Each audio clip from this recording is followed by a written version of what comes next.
Poland's economy has defied expectations for decades. The World Bank notes that Poland is the largest economy in Central Europe, with GDP approaching $1 trillion by 2025. Since shifting to a market system in the 1990s, Poland enjoyed a 30-plus year streak of uninterrupted growth. Only a shallow dip in 2020 briefly interrupted it. Remarkably, it was the only EU country to avoid recession during the 2008-2009 financial crisis. This resilient performance, seen in official data, underlies Poland's reputation as an economic miracle. In 2024, the economy grew 2.9% to reach about $915 billion in GDP, even as inflation fell and unemployment stayed very low around 2%. The seeds of Poland's turnaround were sown in the 1990s. After 1989, Poland launched aggressive liberalizations, privatizing state firms and liberalizing trade under the Balcerowicz shock therapy plan.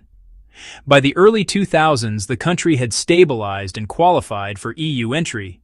Indeed, Poland spent a decade preparing to join the Union. It built market institutions, reformed its stock market and financial system, and removed many barriers.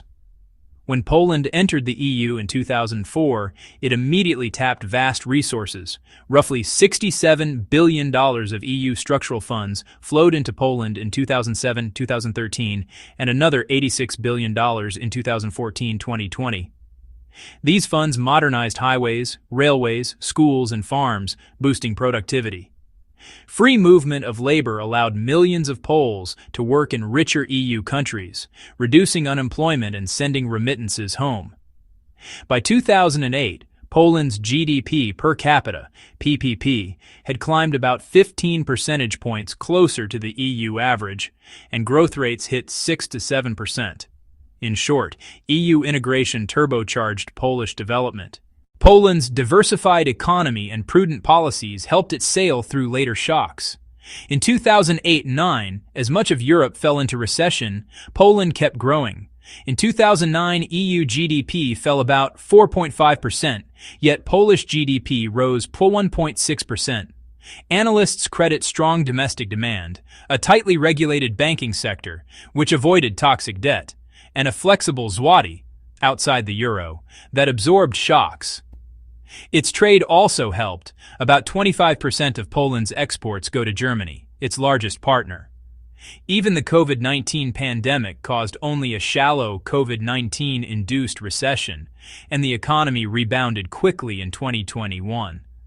These episodes highlight Poland's unusual stability. Regardless of global turmoil, the economy's large internal market and diversified industry kept growth alive. The economy today. Today, Poland stands as a major EU economy. It has about 38.5 million people, the sixth largest population in the EU, and as noted, the sixth largest GDP in the EU, behind only Germany, France, UK, Italy, and Spain. Its nominal GDP 2024 is about $915 billion, and it continues to grow at roughly 3% per year. Inflation has eased to modest levels, and fiscal finances are sound. Government debt now at 50% of GDP. The economy is diversified. Services account for about 62% of GDP. Finance, IT, retail, industry, 34%, manufacturing, construction, and agriculture only 4%. Poland is now a hub for manufacturing and innovation. It hosts the largest stock exchange in Central Europe and attracts global investors. World Bank and IMF reports emphasize that Poland's resilience and openness are key. It is highly integrated into global supply chains with a strong distribution network, making it a magnet for foreign investment. In global terms, Poland ranks around 19th in GDP, PPP, and 20th in nominal GDP worldwide, a remarkable leap for a country that was one of Europe's poorest in 1990. Key drivers of the Polish miracle. Poland's rise rests on several clear factors: EU integration and investment. As an EU member, Poland received massive financial support. In total, it absorbed over $153 billion in EU structural funds from 2007 to 2020. These investments, in roads, bridges, schools, broadband, and more have steadily raised the country's economic potential. Access to the single market and NATO membership also gave confidence to investors. Bold reforms and institutions. From 1989 onward, Poland enacted rapid liberal reforms, privatizing thousands of state firms and enacting pro-business laws unleashed private enterprise, which has been the main drive of growth. Stable institutions, rule of law, independent central bank, and a traditionally fiscally conservative government, helping maintain debt at moderate levels, have underpinned stability. Strong domestic demand.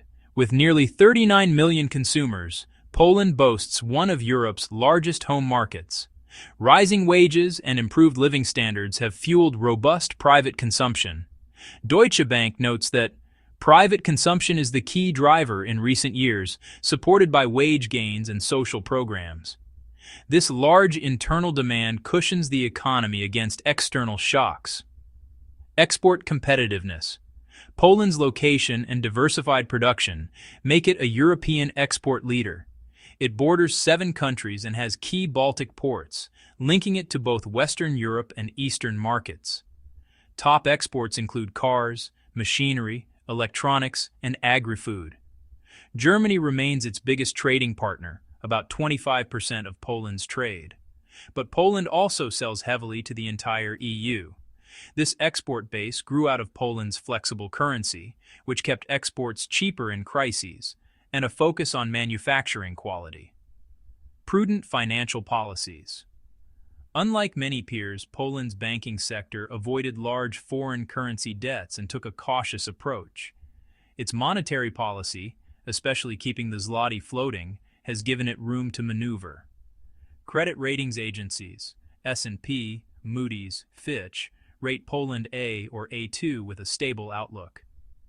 Strong reserves and sound policies mean Poland has the buffers to handle downturns without fiscal panic. Together, these factors created a virtuous cycle. Investment in infrastructure and skills led to higher productivity and wages, which in turn drove demand and further investment. Where does Poland stand today? Economically, it is now among the EU and world's leaders. But analysts caution that growth will slow to more normal levels, around 3.2 to 3.5% per year in 2024 to 25, according to the IMF. Demographic trends, a shrinking workforce and aging population, will be a drag unless offset by higher productivity. The IMF notes Poland faces significant challenges, from labor shortages, competition from lower-cost countries, and the need for a green and digital transition. In other words, to sustain its momentum, Poland must invest more in innovation, automation, and clean energy. Despite these headwinds, Poland's fundamentals remain strong. Its multi-sector economy, solid public finances, debt below many EU peers, and deep integration with Europe leave it well-equipped to adapt. As one observer put it, Poland's post-1989 turnaround is an economic model that has nearly closed the gap with Western Europe. In sum, the evidence shows how a combination of bold reform, EU support, and national resilience transformed Poland from a backwater in 1989 into a modern economic power, a true European success story. Thanks for watching. If you enjoyed this video, don't forget to give it a thumbs up and subscribe for more content. Hit that notification bell so you never miss an update.